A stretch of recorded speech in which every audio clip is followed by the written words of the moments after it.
let's talk about what's really going on when you're dealing with someone who has an avoidant attachment style. Most people make the mistake of thinking that distance means disinterest. It's easy to believe that if someone is stepping back, they must not care anymore. But here's the truth. With avoidance, the story is much more complex. When they pull away, it's not necessarily about you. It's about the way they've been wired to deal with closeness, vulnerability, and emotional risk. Avoidants aren't allergic to love. They aren't incapable of connection. What they are is deeply protective of their independence and their sense of safety. Somewhere along the way, usually in childhood, sometimes reinforced by past relationships, they learned that closeness can be dangerous. But maybe love came with strings attached. Maybe vulnerability led to disappointment or rejection. So their brain did what all human brains do when faced with pain. It adapted. It built a defense mechanism. And for avoidance, that mechanism is emotional distance. When you understand this, you stop making it about you and start seeing it as a pattern. The moment an avoidant starts to feel that the relationship is demanding too much of their emotional bandwidth, they instinctively pull back. Not because they want to hurt you, but because in their internal world, too much closeness feels like losing control. And control is their comfort zone. Now, here's where most people mess it up. They see this withdrawal as a crisis. They panic. They start calling more, texting more, pleading for reassurance. And in doing so, they accidentally confirm the avoidant's deepest fear. That closeness will swallow them whole. Your chasing becomes the very pressure they're trying to escape from. It's like turning up the heat on someone who's already feeling suffocated. What do? They run faster. They shut down harder. So the first shift you need to make is in your perspective. Stop framing their withdrawal as a personal rejection. See it as their nervous system trying to self-regulate. Think about it. You wouldn't take it personally if someone needed to step outside to get some fresh air. You'd let them breathe. This is the emotional equivalent. By allowing that space without resentment or panic, you're actually giving the relationship a better chance of finding balance. From a psychological standpoint, this is about respecting boundaries, even the ones that feel uncomfortable. Avoidants value autonomy the way you value closeness. And if you can honor their need for space without making it an emotional transaction, you send a subtle but powerful message. I'm not here to trap you. I'm here because I choose you, not because I need to control you. That's disarming for them. It's safe. And safety is the bridge to trust. There's also a philosophical layer here that most people miss. When we stop making other people's behavior a mirror for our worth, we reclaim our own agency. You can't control whether an avoidant draws near or pulls away, but you can control how you interpret it and how you respond.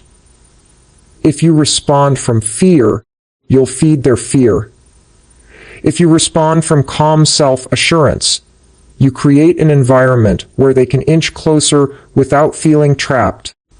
This is about becoming a stable anchor in the storm, not another wave pushing them farther out to sea. And I want you to think about this on a deeper human level. Every person, avoidant or not, wants to feel understood. When you demonstrate that you get their rhythm, that you're not going to punish them for needing space, you're showing emotional maturity. That maturity is rare. It's magnetic. It's the kind of presence that can shift the entire dynamic without a single argument, ultimatum, or desperate conversation. Here's what's fascinating. The more you understand the avoidant mindset, the less urgent it feels to control it. You start to see that their distance is not the end of the story. It's just part of their process.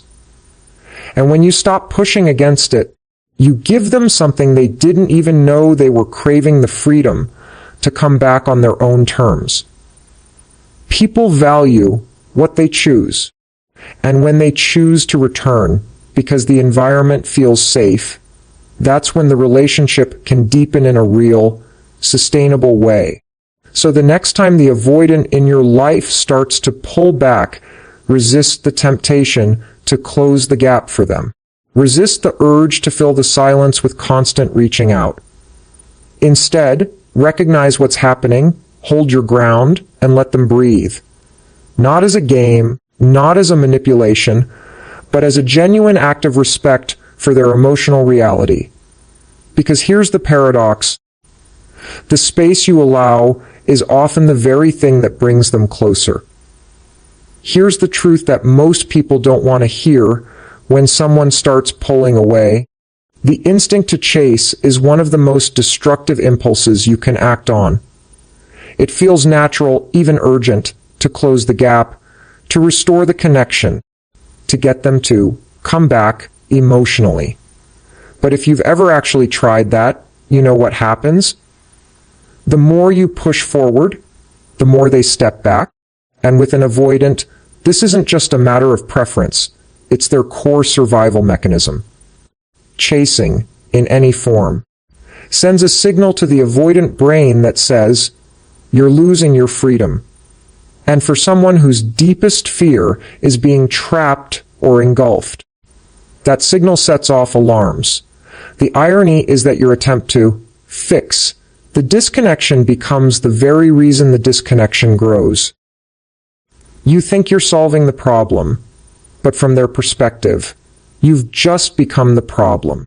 This is where most relationships hit a wall, because when you're emotionally invested, standing still feels impossible. Every fiber of you wants to close the distance. You want to talk it out. You want to remind them of the good times. You want to send the text that will finally break the silence.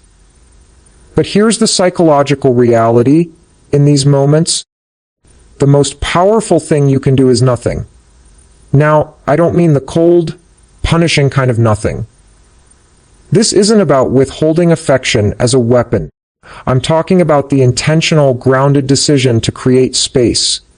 Real space. The kind where you stop initiating, stop over-explaining. Stop trying to win them over, and instead shift your focus entirely onto your own life. That's not avoidance on your part. That's self-respect in action. Think of it this way: pressure creates resistance.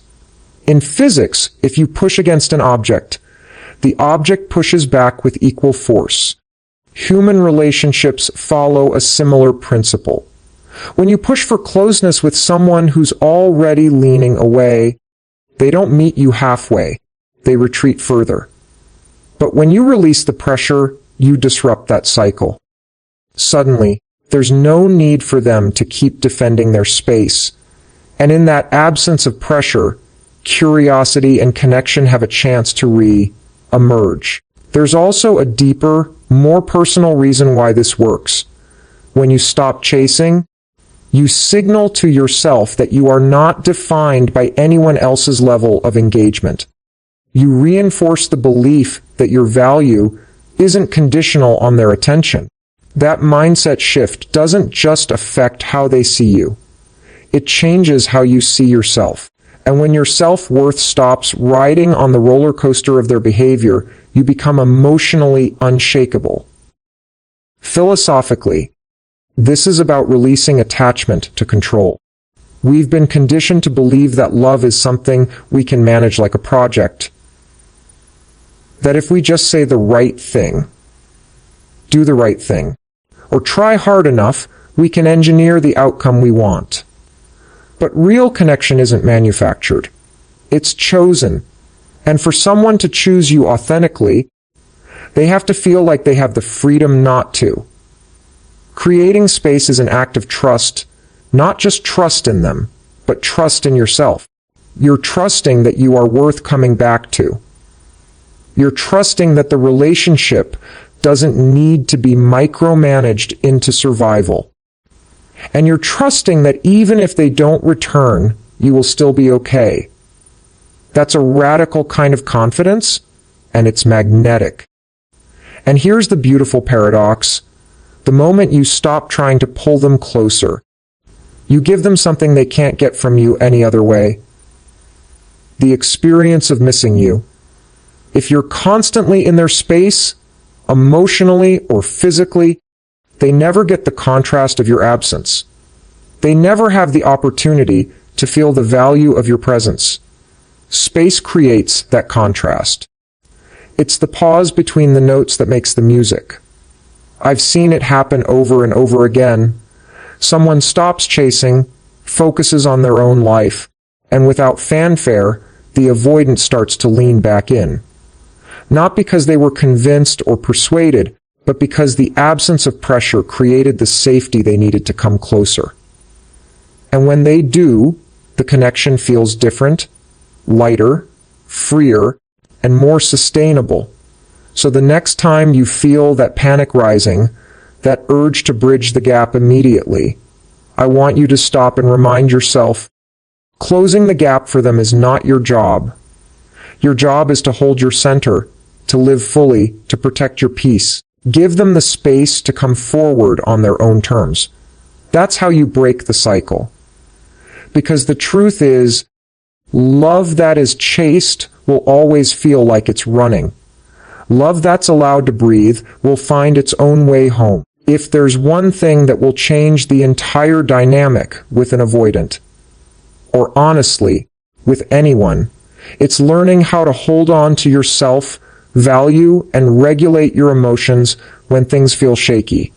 Because let's be honest, when someone you care about starts pulling back, it's not just about them. It triggers something deep in you. Your mind starts spinning, your chest feels tight, and before you even realize it, you're reacting from a place of fear instead of strength. That's where everything can spiral. Fear makes us desperate. Desperation makes us chase. And chasing, as we've already talked about, is the very thing that drives the avoidant further away. So the real work here is not about figuring out the perfect thing to say to them. It's about making sure your own emotional foundation is strong enough that you're not thrown off course every time they take a step back. Emotional regulation is the ability to feel the wave of panic, sadness, or anger, and still choose your response instead of being hijacked by the emotion. That's not easy. Your brain is wired to interpret distance from someone you care about as a threat. It's ancient biology. Thousands of years ago, separation from your group could mean danger, even death. So when an avoidant withdraws, your nervous system reacts like you've just been left in the wilderness at night. That's why it feels so intense. But here's the thing, in today's world, that ancient alarm system is often overreacting. You're not actually in danger, you're just uncomfortable. And discomfort is not the same as danger. Once you really understand that, you can start to make different choices. You can notice the panic rising and say to yourself, this is just my nervous system firing. I'm okay. I don't have to react to this right now. That pause, that one moment where you take a breath instead of sending that impulsive text, that's power. Now, self-value is the second half of this equation. Because if you don't believe deep down that you are worthy of love, respect, and care, then the avoidance pullback won't just feel uncomfortable. It will feel like confirmation of your worst fear. I'm not enough? That belief will push you to work harder to prove your worth to them. But when you're trying to prove your worth to someone, you've already given your power away. Self-value means you know who you are and what you bring to the table, whether or not anyone else acknowledges it. It's not arrogance, it's clarity. It's the quiet confidence that says, I want you in my life, but I don't need you to validate me. That's the kind of energy that changes how people respond to you, including avoidance. When they sense that you're secure in yourself, they don't feel the same pressure to pull away.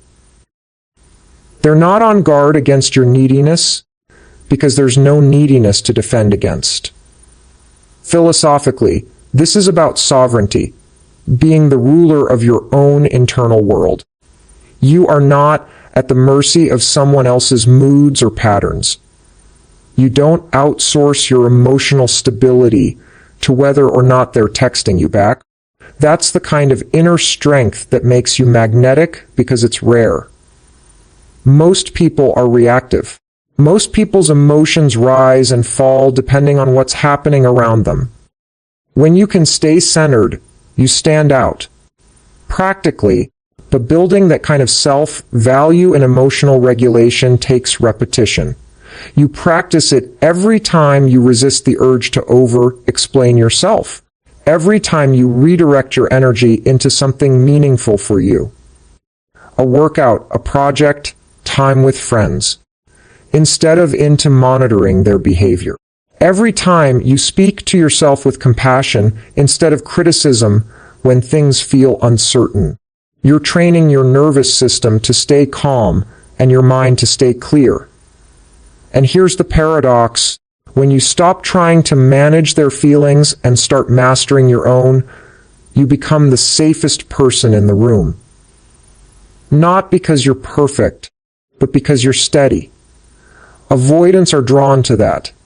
They might not admit it, but deep down, they want to be around someone who can hold their own emotional weight without collapsing or clinging. So the next time that old panic hits, I want you to flip the script. Instead of asking, how can I get them to come closer? Ask, how can I hold myself steady right now? Because here's the truth.